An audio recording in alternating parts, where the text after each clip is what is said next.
जी तो नाजरीन, आज के जो गेस्ट वो हैं जी परवीन सानी साहब। और परवीन सानी साहब का ये कहना है कि अमेरिका ने ईरान को बड़ी कोशिश के बावजूद शिकस्त नहीं दे पाया।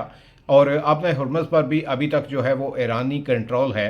तो पूरी तरह फंस चुके हैं इस जंग में ट्रंप। और बहुत जल्द जो है वो ईरान के ऊपर एटमी हमला करने वाले हैं। तो आइए पहले परवीन सानी साहब की बातचीत सुनते हैं कि मज़ीद उन्होंने क्या कहा, उसके बाद बात करते हैं। एक रैली एड्रेस कर रहे थे न्यूयॉर्क में प्रेसिडेंट ट्रंप। उस रैली में उन्होंने ये ऐलान कर दिया कि हरमुज़ हम जानते हैं कि ईरान के कब्ज़े में है, कि वहाँ पर हमने शिकस्त दे दी है ईरान को।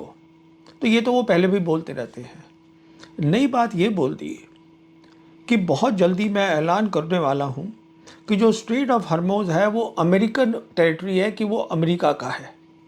बहुत बड़ी बात है ये, क्योंकि अगर अमेरिकन प्रेसिडेंट ये बोलता है कि स्टेट ऑफ हरमुज़ अमेरिका की टेरिटरी है, इसका मतलब अमेरिका को उसको डिफेंड करना है। हरमुज़ हम जानते हैं कोई आम ताम जगह नहीं है। वहाँ से गल्फ़ का 20% ऑयल और गैस दुनिया को जाता है। गल्फ़ जो है, जो हरमुज़ है, वो ईरान की टेरिटरी है। और दो बड़ी ताकतें आज दुनिया में, चाइना और रशिया, उसको सपोर्ट करती हैं इस बात को। हम ये भी जानते हैं कि जो हरमुज़ है वो ईरानियन मिलिट्री के कब्ज़े में है और रहेगी। कोई तरीका नहीं है कि अमेरिका जो है, अमेरिका की फ़ौज उसको वहाँ से हटा सके। तो सवाल ये है, फिर प्रेसिडेंट ट्रंप ने ये बात ऐलान क्यों की है? एक बात तो तय है कि प्रेसिडेंट ट्रंप बहुत बौखलाए हुए हैं, और वो लाजमी भी है। 10 कारण दूंगा कि क्यों बौखलाए हुए हैं। पर दूसरी बात यह है, फिर भी ऐसा बोलना, ये बात को संकेत करता है कि क्या कुछ बातचीत चल रही है अमेरिका के अंदर। क्या प्रेसिडेंट ट्रंप अपने सीनियर मिलिट्री कमांडर्स के साथ कोई रास्ता ढूंढ रहे हैं, किस तरीके से हरमुज़ को खोला जाए या ईरानियंस को वहाँ शिकस्त दी जाए। अब मिलिट्री ताकत से तो हो नहीं सकता, तो क्या अमेरिका टैक्टिकल न्यूक्लियर वेपन इस्तेमाल करने की बात कर रहा है वहाँ? मैं जानता हूँ ये हंसी, लोगों को हंसी आएगी इस बात पे, पर हमें इस बात को थोड़ा संजीदगी से सोचना चाहिए। कारण उसका ये है कि देखिए, अमेरिका इकलौता मुल्क है दुनिया में जिसने न्यूक्लियर वेपन इस्तेमाल करे हैं, किसी और मुल्क ने नहीं करे। और दूसरा कारण ये है कि अमेरिका वो मुल्क है जो वर्ल्ड वॉर 2 जीता, कोल्ड वॉर जीता, पूरी दुनिया में यूनिपोलर में इकलौती सुपर पावर था। अब उसकी शिकस्त हो जाना और इतने कम वक्त में, ये वो चीज़ है जो अमेरिकी जो एस्टैब्लिशमेंट है उसको ये कबूल नहीं हो रही है। तो क्या वो कुछ ऐसे कुछ हरकत करने वाले हैं जिससे कि दुनिया में एक नई चीज़ होने वाली है? तो ये बातों को सोचना ज़रूरी है अभी से। अब मैं बताना चाहूँगा कि ऐसी 10 बातें क्या हैं जिसके कारण बौखलाए हुए हैं प्रेसिडेंट ट्रंप। देखिए, पहली बात तो ये है कि जो उनके सपोर्टर्स हैं, जिसको हम बोलते हैं मागा बेस, उनकी जो पॉपुलैरिटी है उसमें गिरती जा रही है बहुत तेज़ी से। क्योंकि उनके फॉलोअर्स का ये कहना है कि हमारी लड़ाई है ही नहीं वेस्ट एशिया में, हम वहाँ क्यों बैठे हैं। और प्रेसिडेंट ट्रंप में इस रैली में उन्होंने खुद कहा है कि देखिए, मैं जानता हूँ इस लड़ाई के कारण, जो लड़ाई चल रही है वेस्ट एशिया में, दाम बढ़ रहे हैं चीज़ों के, अमेरिका के अंदर ऑयल के दाम बढ़ रहे हैं। तो उन्होंने ये कबूला है इसके अंदर। पर वो ऑब्वियसली सोच रहे हैं कि मुझे इसको, लड़ाई को ख़त्म करना है जल्दी। दूसरी बात यह है कि देखिए, 3 नवंबर को अमेरिका में बहुत ही अहम मिड टर्म इलेक्शंस हो रहे हैं जहां नई यूएस कांग्रेस तय होगी। अब अगर वो जो यूएस कांग्रेस में आते हैं मेजॉरिटी, वो डेमोक्रेट्स हुए, इनकी पार्टी के नहीं हुए, तो प्रेसिडेंट ट्रंप के लिए बहुत सारी मुश्किलें खड़ी हो जा सकती हैं। ये भी उनके दिमाग में चल रहा होगा। तीसरी बात यह है कि प्रेसिडेंट ट्रंप ने खुद साइन किया है 17 जून को एमओयू ईरान के साथ। अब प्रॉब्लम क्या है कि उस एमओयू में, जिसमें 14 पॉइंट्स हैं, सारे पॉइंट्स वो हैं जो ईरान चाहता था, क्योंकि अमेरिका लड़ाई हारा है। पर दिक्कत ये है कि अमेरिका के अंदर जो लोग हैं वो इसको कबूल नहीं रहे हैं। वो ये कह रहे हैं कि प्रेसिडेंट ट्रंप ने क्यों साइन किया उसके ऊपर, अमेरिका जो है इस तरीके से शिकस्त नहीं मानेगा। और प्रेसिडेंट ट्रंप को खुद लग रहा है, क्योंकि बहुत ज़्यादा ईगो है, कि मैं लूज़र कैसे दिख सकता हूँ कि मैं हार गया। इसीलिए उन्होंने साइन करने के बाद फिर से लड़ाई शुरू कर दी। चौथा कारण है कि इजराइल के लीडर्स और प्रधानमंत्री नेतन्याहू खुलेआम आज कह रहे हैं कि प्रेसिडेंट ट्रंप लड़ाई बंद कर दे, इजराइल लड़ाई बंद नहीं करेगा, वो तैयार ही नहीं है उसके लिए। पांचवा कारण क्या है कि जब ये लड़ाई शुरू करी थी अमेरिका ने, जिसको कि वर्गलाया गया, ये इजराइल नेतन्याहू ट्रंप को इस लड़ाई में ले आए, अब वो तो साफ क्लियर हो रखा है कि लड़ाई की कोई तैयारी थी ही नहीं, कोई प्लान ही नहीं था, सोचा ही नहीं था कि क्या ऑब्जेक्टिव होगा, किसके खिलाफ लड़ाई हो रही है, कितनी ताकत है उसके पास। अगर ये सब किया होता, जिसे हम बोलते हैं वॉर इन्वेंटरी, कि हमारे पास लड़ाई लड़ने का असला क्या है, क्या हमारे पास मिसाइल्स हैं, क्या हमारे पास मिसाइल रोकने की मिसाइल, जिसे इंटरसेप्टर मिसाइल्स बोलते हैं, वो है, वो कुछ भी नहीं सोचा गया। और अब तो रिपोर्ट्स आ रही है कि जो 39 डेज़ की एयर वॉर हुई थी शुरू में, उसके बाद जो सारा उनके स्टॉक्स हैं मिसाइल के, इंटरसेप्टर मिसाइल्स के, बहुत ज़्यादा कम है, तो लड़ाई कैसे लड़ी जाएगी। अगला कारण क्या है, छठा कारण बहुत ही इम्पोर्टेंट कारण है। जो सेंट्रल कमांड है अमेरिका की, जो यहाँ लड़ाई लड़ रही है वेस्ट एशिया में, जो उसके कमांडर हैं एडमिरल ब्रैड कूपर, वो खुद भी बयान दे रहे हैं और उनके दफ्तर से बयान जो है सोशल मीडिया पे आ रहे हैं। और बयान ये है कि हमको ये लड़ाई जारी रखनी चाहिए। ये पोजीशन जो है वो इजरायली फ़ौज की है, ये पोजीशन जो है वो इजरायली मिनिस्टर्स और नेतन्याहू की है। ब्रैड कूपर जो कि यूएस मिलिट्री के हैं, अगर उनकी ये असेसमेंट है, ये सोच है, तो उनको ये पब्लिक नहीं करनी चाहिए, सोशल मीडिया पे नहीं देनी चाहिए। उनको ये बतानी चाहिए अपने सीनियर कमांडर को, जो कि जनरल केन है, chairman joint chiefs of staff. वो नहीं कर रहे हैं ये। इसको हम मिलिट्री लैंग्वेज में बोलते हैं कमांड ब्रेकडाउन। बहुत ही सीरियस बात है। यूएस मिलिट्री का टॉप कमांडर पब्लिकली वो कह रहा है जो ट्रंप नहीं चाहता। ट्रंप वो लड़ाई बंद करके बाहर जाना चाहते हैं, सीरियस मामला है। सातवां कारण देखिए, किसी भी मुल्क के पास जो एयरक्राफ्ट कैरियर होते हैं, और ख़ासकर जो अमेरिका के एयरक्राफ्ट कैरियर हैं, वो अमेरिका की शान है।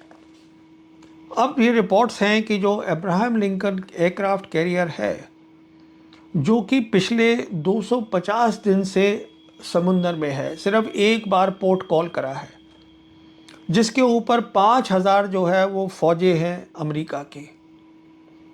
वहाँ पर मोराल लो है, खाना नहीं मिल पा रहा है, 8 क्रू मेंबर्स ने, रिपोर्ट आ रही है, सुसाइड कमिट कर ली है। क्रू मेंबर्स की जो फैमिली है वो बात कर रही हैं सोशल मीडिया पे कि जो है वहाँ बहुत दिक्कत हो रही है हमारे वहाँ पे जितने भी लोग हैं उनको। तो जो सेक्रेटरी ऑफ वॉर हैं अमेरिका के पीट हेग्सेथ, उनका काम है इसकी डिटेल में जाना, पता करना क्या हो रहा है और उसको ख़त्म करना उस दिक्कत को। वो पब्लिकली कह रहे हैं कि कुछ भी नहीं है ऐसा, मोराल भी जो है वो कम नहीं हुआ और सब कुछ ठीक ठाक है। तो ये यूएस मिलिट्री में एक तरीके से, क्या इसको बगावती बोलते हैं और क्या बोलते हैं, हर आदमी अपना काम करने में लगा हुआ है, कमांड ब्रेकडाउन है। अगला कारण सुनिए, आठवां कारण, ये जो 8 अगस्त को जो हुआ है मक्का जॉइंट डिफेंस एग्रीमेंट, जिसमें हम जानते हैं 3 मुल्क हैं, पाकिस्तान है, टर्की है, सऊदी अरेबिया है। इसको बिल्कुल कोशिश नहीं करी गई है अमेरिका में समझने की। अमेरिका के जो एनालिस्ट हैं वो अभी भी लगे हुए हैं कि इसकी में जो लिखा है अटैक ऑन वन, अगर एक पे अटैक होगा तो तीनों उसमें लड़ाई में शामिल हो जाएंगे, जो कि नेटो में होता है आर्टिकल 5 में। ये वही बन रहा है, वो नहीं है।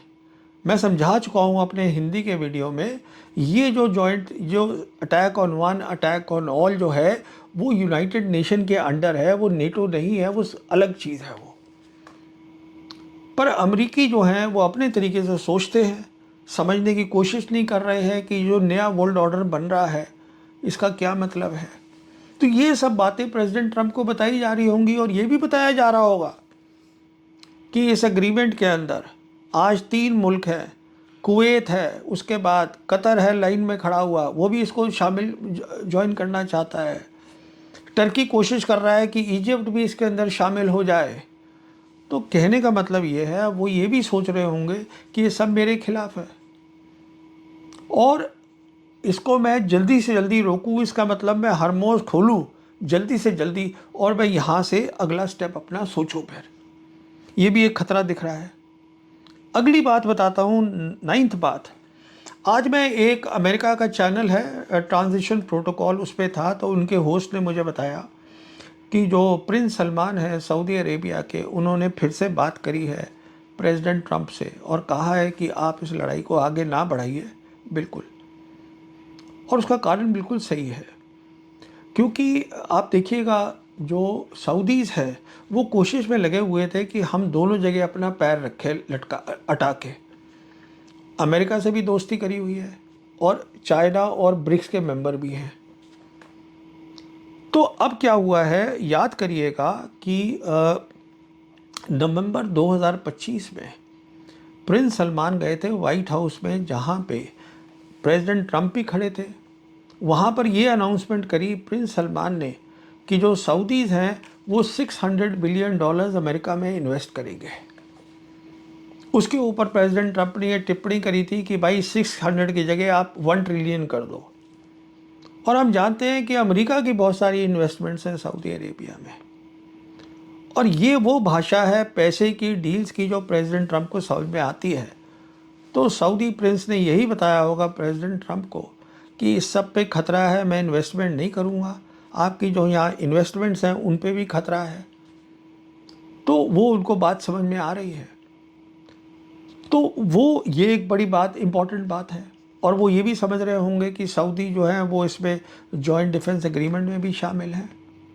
फिर एक और जो बात पता चली वो ये है कि जो यूएई है, जो अभी तक बिल्कुल अलग थलग था, अपना लगा हुआ था, क्योंकि उसका अब्राहम अकॉर्ड है इज़राइल के साथ, यूएई की इन्वेस्टमेंट से इतनी इज़राइल के अंदर नज़दीक है, इज़राइल के नज़दीक है वॉशिंगटन के, सोच रहा था कि मैं इन सबसे अलग जो है काम कर सकता हूँ, मुझे ईरान से कुछ लेना देना नहीं है। वो भी अब लाइन पे आ रहा है। जैसे कि मुझे बताया गया, ये जो होस्ट हैं ट्रांजिशन प्रोटोकॉल के, उन्होंने मुझे बताया कि देखिए बहुत सारे हवाई जहाज़ गए हैं, सरकारी हवाई जहाज़ यूएई के, कोई $3 बिलियन कैश लेकर तेहरान गए हैं ईरान को देने। करीबन 2 टन गोल्ड है वो जाके ईरान को दिया है। क्यों? क्योंकि ये कह रहे हैं कि हम आपके साथ अपने रिश्ते जो है सुधारना चाहते हैं। ये बात है क्योंकि उनकी समझ में आ रहा है कि ये जॉइंट डिफेंस एग्रीमेंट के साथ साथ ये एक बहुत बड़ा स्टेप है रीजनल सिक्योरिटी फ्रेमवर्क जो बनाया जा रहा है। जब अमेरिकी फ़ौजें यहाँ से चली जाएंगी वेस्ट एशिया में तो वो उसकी जगह आएगा। और 10वां कारण देखिएगा कि जब प्रेसिडेंट ट्रंप आए थे दफ्तर में, याद करिएगा, तब उन्होंने कहा था कि खतरा बढ़ गया है अमेरिका को, जो सही बात है। रशिया और चाइनीज़ मिसाइल्स का, नई टाइप की मिसाइल्स हैं, तो हम एक अपना जो है एंटी मिसाइल सिस्टम बना रहे हैं जिसको गोल्डन डोम बोलते हैं, जिसमें $1.5 ट्रिलियन लगेंगे पेंटागन के, और जिसमें ज़्यादा काम जो होगा वो स्पेस का होगा, जिसको अंतरिक्ष बोलते हैं। अब जो उनके 4 स्टार कमांडर है स्पेस फोर्स के अमेरिका के, वो बयान दे रहे हैं कि हमारे को तो फंडिंग ही नहीं मिली, काम कैसे होगा इसके ऊपर गोल्डन डोम पे, क्योंकि वो सारी फंडिंग तो इस लड़ाई में लग रही है वेस्ट एशिया की। तो ये 10 मसले तो हैं ही जो उनको परेशान कर रहे हैं प्रेसिडेंट ट्रंप को। उसके अलावा बड़ी परेशानी ईरान से आ रही है। ईरान ने जो अपनी शर्तें हैं हरमोज़ को खोलने की, वो और सख्त कर दी हैं। वो कह रहे हैं हम तभी खोलेंगे, पहले तो आप ये अपना नेवल ब्लॉकेज हटाइए, हमारे ऊपर से सारे सैंक्शंस हटाइए, जिससे कि ईरान जो है फ़ौरन अपना तेल, अपना गैस, अपने पेट्रोकेमिकल्स वो दुनिया में बेच सके।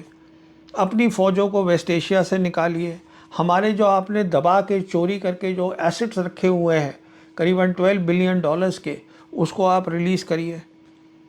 उसके बाद वो ये बोल रहे हैं कि जो लड़ाई इज़राइल कर रहा है लेबनान में हिजबुल्लाह के साथ और जो कर रहा है गाज़ा में हमास के ख़िलाफ़, उसको बंद करवाइए, जो नहीं करवा सकते प्रेसिडेंट ट्रंप। नेतन्याहू सुनता ही नहीं उनकी बात। और फिर वो कह रहे हैं कि जितना हमारा आपने नुकसान किया है लड़ाई में करीबन $300 बिलियन, उसको आप भरिएगा, उसके बाद हम खोलेंगे स्टेट ऑफ हॉर्मुज़। हम नहीं खोलते। और उसके साथ साथ क्या हुआ है, खबर भी और आ गई है ईरान के अंदर से। खबर आई है कि जो ईरान के सुप्रीम लीडर हैं मुश्तबा खमेनी, वो अपने टॉप कमांडर से मिले हैं। मिलिट्री के जो सीनियर कमांडर्स हैं उनको चेंज किया गया है। अब जो सेक्रेटरी हैं उनके सुप्रीम नेशनल सिक्योरिटी काउंसिल के, उनको बनाया गया है, जिनका नाम है जनरल मोहसिन रिज़ाई। ये पुराने IRGC के कमांडर हैं, मिलिट्री के कमांडर हैं और बहुत हार्ड लाइनर माने जाते हैं। उनको नियुक्त कर दिया गया है। तो क्या किया है ईरान ने, एक तो ये पब्लिकली बताया है कि मीटिंग हुई है सुप्रीम लीडर के साथ। एक ये बताया है सबको कि देखिए मिलिट्री जो है उसमें हमने तब्दीलियां करी हैं, उसको हमने और कमांड को ताकतवर किया है। और तीसरी इम्पॉर्टेंट बात ये बताई है कि जो अब मिलिट्री है, ईरान की मिलिट्री अभी तक सिर्फ डिफेंसिव एक्शन कर रही थी। मतलब अगर US मिलिट्री कुछ कर रही थी तो वो उसके खिलाफ उतना ही काम कर रही थी। अब कह रहे हैं हम ऑफेंस करेंगे, हम अपना काम भी करेंगे। अब ऑफेंस कहाँ करेंगे सोचिएगा। देखिए ऐसा है कि जहाँ तक स्टेट ऑफ हॉर्मुज़ का ताल्लुक है, जो हम जानते हैं पूरे कब्ज़े में है ईरान मिलिट्री के, उनकी नेवी के, कुछ काबिलियत वहाँ ऐसी है जिसका उन्होंने इस्तेमाल ही नहीं किया अभी तक। जैसे कि छोटी पनडुब्बी, ब्रिजेट सबमरीन बोलते हैं, जो ईरान की नेवी ने ली थी नॉर्थ कोरिया से, जो पर्शियन गल्फ के में काम करने के लिए परफेक्ट, बहुत बढ़िया है। इससे आप टॉर्पीडो भी फायर कर सकते हैं, मिसाइल्स भी फायर कर सकते हैं। उसका इस्तेमाल नहीं किया अभी तक।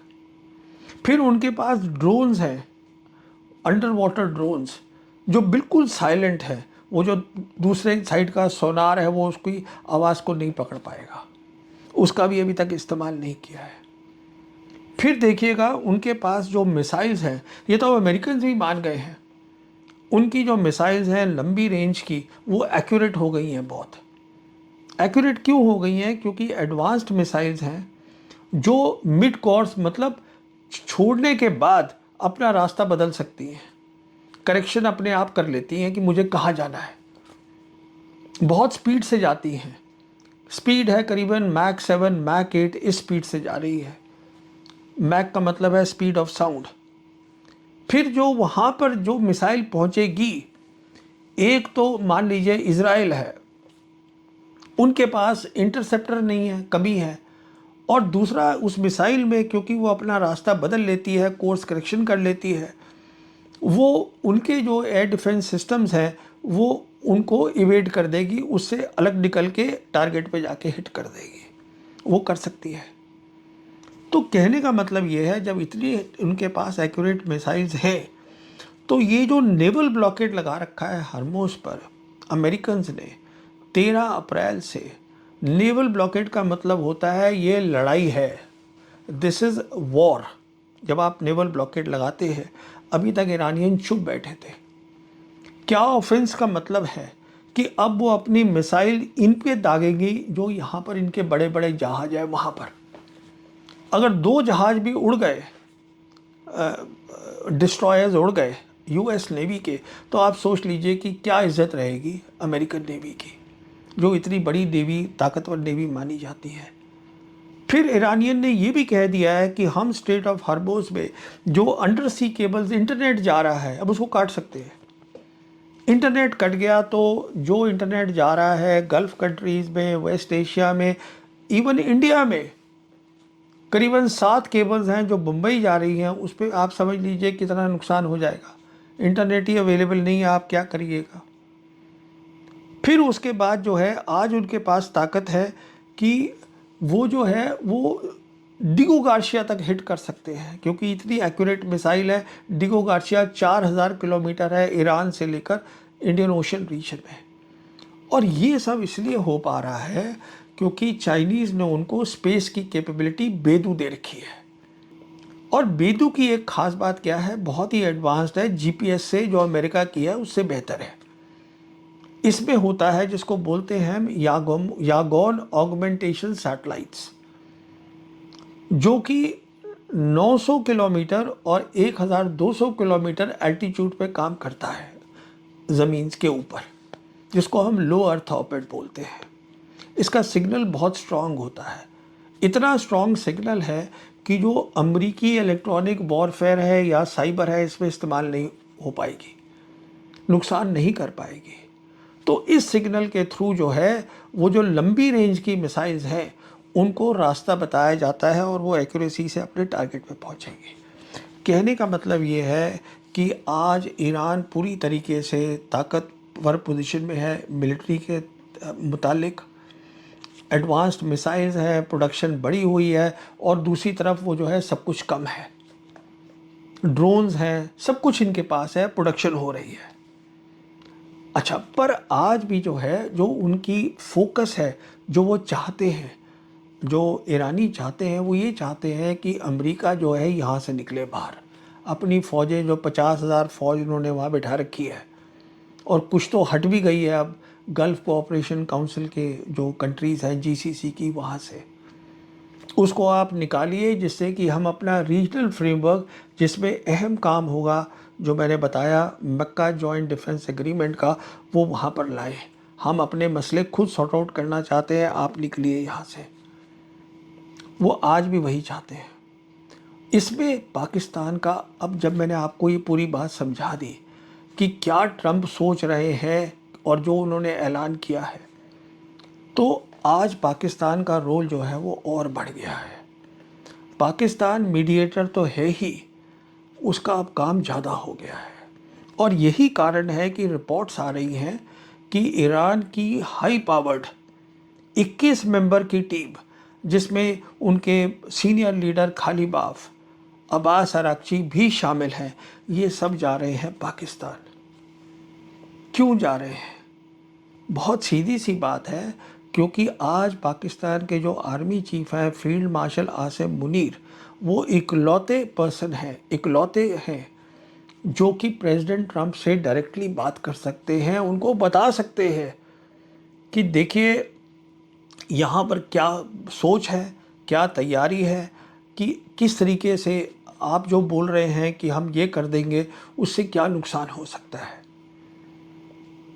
क्योंकि प्रेसिडेंट ट्रंप के जो खुद हैं एडवाइज़र्स, पीट हेग्सेथ जैसे, उनको तो लड़ाई भी समझ में नहीं आती, और सारे के सारे जिसको हम बोलते हैं येस मैन, हाँ मतलब बॉस की बात को हाँ कर दी, उस टाइप के तो लोग वहाँ भरे पड़े हैं। जी तो नाज़रीन, आपने परवीन सानी साहब की बातचीत सुनी, तो उनका ये कहना है कि मोदी जी की तरह ट्रंप साहब की हालत जो है वो बहुत बुरी है, क्योंकि अमेरिकन अवाम और जो इसके अरकान के मेम्बरान हैं वो भी ट्रंप से अब नाला हैं, क्योंकि जंग में काफ़ी नुकसान भी हो चुका है और उनकी मैशियत भी गिर रही है, क्योंकि जंग में उनको कोई फ़ायदा नहीं हुआ बल्कि नुकसान ही हुआ है। और ना तो वो इसराइल को छोड़ रहा है, इसराइल के साथ अभी तक अमेरिका के रवाबत कायम है, और ईरान इस जंग में जो है वो इसराइल की वजह से जो है वो इस जंग में फंसा था, तो अभी तक वो निकल नहीं पाया, क्योंकि अभी तक ईरान को शिकस्त नहीं दे सके वो। अब नए हुर्मुज़ पर भी कंट्रोल जो है वो ईरान का बदस्तूर अभी तक कायम है, तो जब कुछ भी हाथ ना आए तो फिर आखिरी हरबा जो है वो एटमी हमला ही होता है। तो सुनने में आ रहा है कि ट्रंप जो है वो इस बारे में सोच रहे हैं कि किसी तरह जो है ईरान के ऊपर एटमी हमला किया जाए और इस शिकस्त को जो है वो फतह में तब्दील किया जाए। तो ये था जी आज का प्रोग्राम, इजाज़त दीजिए, अल्लाह हाफिज़।